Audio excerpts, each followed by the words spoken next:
بسم اللہ الرحمن الرحیم۔ السلام علیکم معزز ناظرین انفومور۔ ایک شخص کہتا ہے کہ میں شادی شدہ تھا اور میری بیوی میرے مقابلے میں چھوٹے قد اور ساخت میں کمزور تھی۔ جہاں تک میرا تعلق ہے میں بہت لمبا تھا اور بہت صحت مند بھی۔ اللہ نے مجھے ایک بہت بڑا ایتھلیٹک جسم دیا تھا۔ چونکہ میری بیوی چھوٹی تھی اس لیے میں اس کے ساتھ بہت مذاق کرتا تھا۔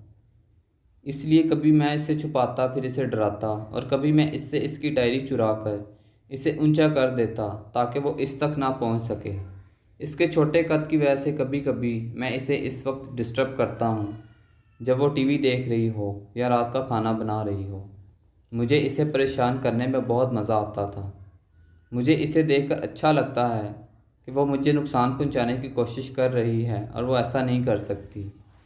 پہلے تو وہ اس سے لطف اندوز ہو رہی تھی، لیکن میں نے دیکھا کہ وہ میری بچکانہ حرکتوں سے بیزار ہو گئی۔ ایک دن میں کام پر جانے کے لیے جلدی اٹھا اور ناشتہ بناتا ہوا پایا تو میں نے اسے ہمیشہ کی طرح ڈرایا۔ پھر اس نے بڑے خوف کے لہجے میں مجھ سے کہا، اس بار جب تم شام کو گھر آؤ گے تو میں تو آپ کو نظر نہیں آؤں گی۔ شام کو میں نے اسے گھر آ کر بلایا لیکن اس نے کوئی جواب نہیں دیا، اور میں نے اسے بار بار دہرایا لیکن وہ نہیں بول رہی تھی۔ میں نے اسے پورے گھر میں تلاش کیا لیکن وہ نہیں ملی، اور جب میں کچن میں پہنچا تو میں نے وہاں ایک کاغذ کا ٹکڑا لٹکائے ہوئے پایا کہ اپنا خیال رکھنا، میں واپس نہیں آؤں گی۔ مجھے اس وقت لگا کہ میری ٹانگیں میرا بوجھ نہیں اٹھا سکتی۔